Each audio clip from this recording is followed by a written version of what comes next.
Hey there, I'm Kathy with the Traveling Homesteader and Gyroscope Farm, and today we're going to be talking these. So these are clippers that I got a couple years ago, and I kind of like this pair. I like the kind of the shape of the handles and the shortness of the blade, but as you can see, they're a bit gunked up. They're a bit yucko, and they need some help.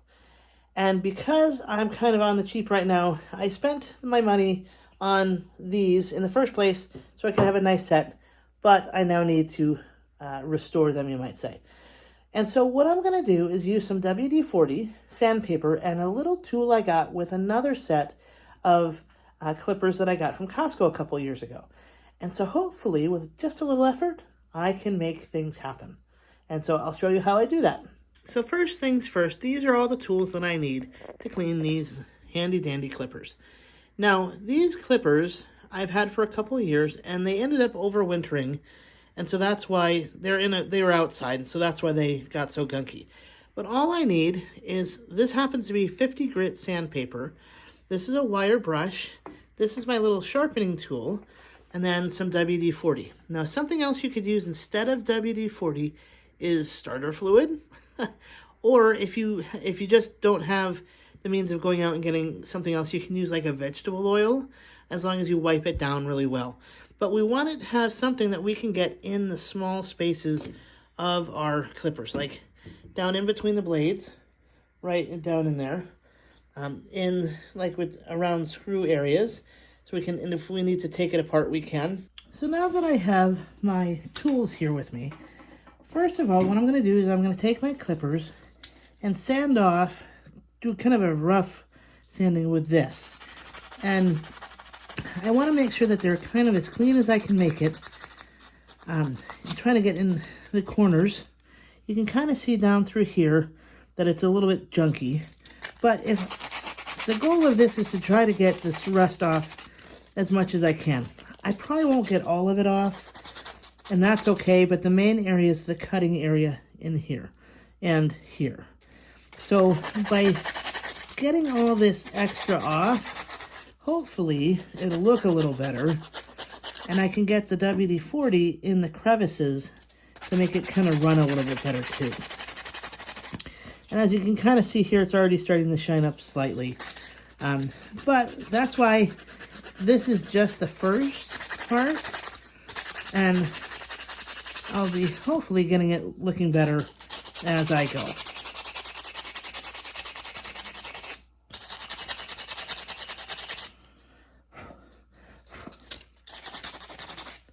But since there's so much rust on these, I wanted to be able to use this 50 grit sandpaper to get it kind of loosened up.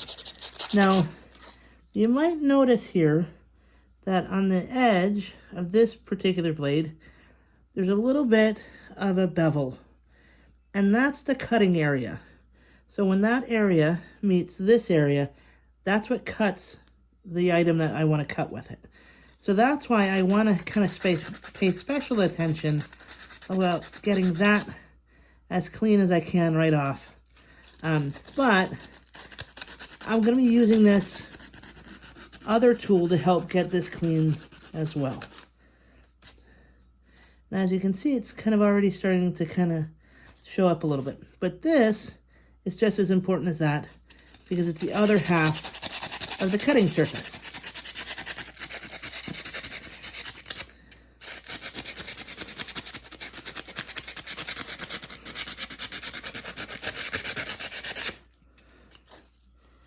So you can kind of see how it's kind of coming along.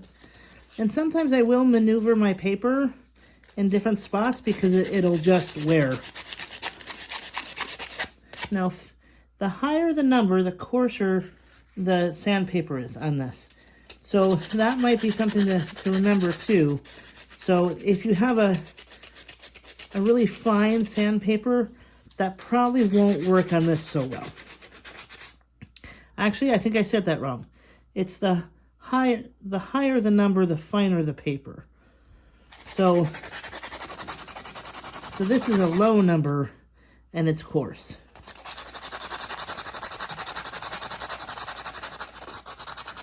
So As I'm getting the junkus off this, it's starting to shine up a little bit. And again, it just takes a little bit of time, but it's one of those tasks that doesn't take too long, but will help out a lot. Now, I don't know if you notice, as I put my thumb in here, I kind of rubbed my thumb up against that. Be careful of that, because this is actually, does have some sharpness to it, and you don't want to cut yourself with a dull blade of anything. Okay, so now that I kind of did that a little, kind of got some junk off with that, I'm going to take my wire brush and kind of get in some other areas. And you can maybe see there's a little dust coming up. And it's getting some more of the junkus off. And I have this other little end that I can get in smaller spaces, which is kind of nice. And this little wire brush is handy because it can get into smaller spaces than my sandpaper could. And that'll help with getting more of it out too. Now, I don't know how much you can tell, but it is kind of coming along and it's starting to shine up. And again, I'm not asking this to be perfect again, but it needs to be well enough to cut and do kind of a season's work. And I'll come back in the fall and probably add some WD-40 at the end to help it stay better off over the winter. So the way we store it can help keep our stuff too. Okay, well this is already feeling a lot better. So I'm kind of excited about that. So I'm going to use this tool to help sharpen this edge, that edge, and this edge. And by doing that, that helps me get all the cutting surfaces that I need. And I may just do a little thing in here, but this inside piece here is not necessary to be fully sharpened like these other edges are. So what I'm going to do is just take this and simply run it away from me. And as I do that, you may see how the edge is starting to shine. That's why I also want to do this way, because I don't want to put it like this, okay, against that edge. That's not going to help me sharpen it. I want to keep it a little bit flat, and you'll have a sound to it. A little bit like that. It sounds almost like grating. Not the sheep, though they want some food. So by doing this and kind of going away from it, you always want to go away from you with a whole host of things that are sharp. And by doing that, you're going to help yourself get kind of nice and sharp. And we're going to come over here, do the same thing, going away, and come away. And you can kind of see how the edges are shining up a little bit. We're going to flip it over, do this side.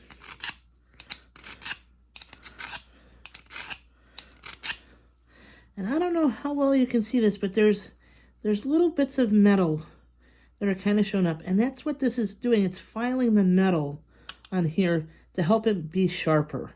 So I don't know if you can see the little edges there, but it's doing its job and it's becoming sharp, which is really kind of what I'm excited about. Now, this space down in here is a little bit tricky as well. So I want to try to get that, but I'm going to have to do it at a different angle.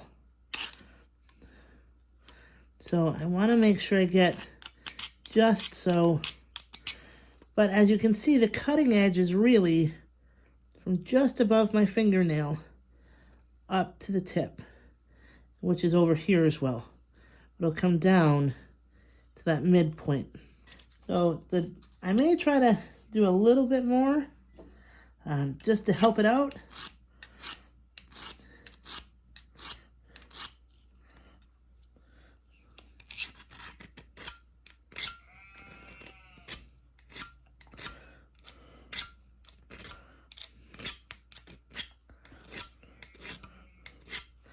So for me, I'm having to hold this in a little bit different direction, kind of like this, so that I can get this edge here. So you may have to do something similar to get it just right, but make sure you're careful with doing this, because again, you don't want to have sharp edges cutting you or somebody else by accident.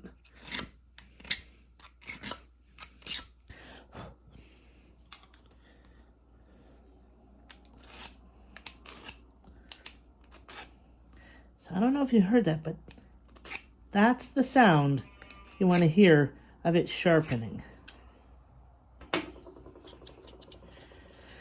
Okay, well, I think I'm going to be pleased with that. I'm just wiping off the edges a little bit. Hopefully you can see the change in these clippers from when I started. But they're a lot better off than they were. Now the last thing I'm going to do is spray the WD-40 or your starting fluid into the clippers. Now this has a couple of different options. There's a spray piece here, or you can flip it up like that and use this little hose. I like WD-40 for these little hoses. I will use this to help get into the small spaces. So simply put, and hopefully I won't spray it into the camera, but essentially I'm going to spray it down into the little crevices like that. Oops, you can see the spray a little bit. And I'm going to, each time I spray it, move it.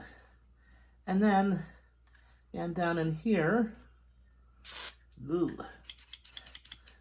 there we go. And now, by doing that, getting into small spaces, it ends up getting, I'm going to do it down a little bit, there. It helps move the oil around in all the joints.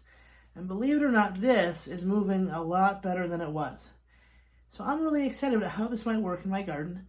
And I hope this helps you too see how you can clean things fairly simply. This takes all of, I don't know, 10, 15 minutes. You saw it pretty much in real time. It shouldn't take all that long to get these kind of all trimmed up. And by doing this on your own, you're saving yourself a couple of bucks with some pretty simple tools. If you don't have a little sharpening tool like this, you can always get a whetstone. And a whetstone will help out a lot too, and still use it in a similar way as I did with this.